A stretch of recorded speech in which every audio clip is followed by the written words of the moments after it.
Mika Fest azkenian berriz oportunidad lehio horretan Austin Paak dantzari korearra ekartzia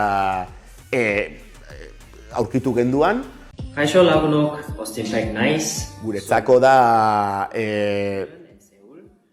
gauza oso berrixa eta gauza lehen izan dudan moruan, Eibarren ez dana egin, halako Asiako kultura pixka bat Eibarrera ekartzia, eta arek bebai Eibarko kultura pixka bat erugatia, por lo menos nozinua Eibarren zeitzen da, Eibar nun dauan mapan, zapatu hortan hasiko garaz Ehuntzaga plazian ingo dugu aizkolari mostra bat. Gero, arratzaldian egingo da Koliseoan irekiko diaz atiak, eta hor dokumental bat jarriko dugu, e-sporten burukoa, bakizu Korea dela e-sportak gehixen bultzatzen dabezen herrialdateko bat. Eta gero hasiko da, gero egingo dugu cover lehiaketa bat.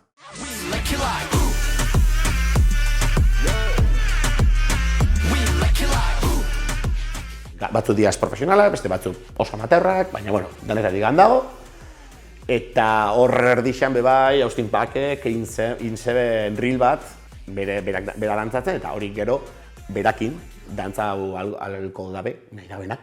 Ez garezen danak sartzen, errebalen bebai, pantalla batzuen bidez, jarraitzu ahal izango da.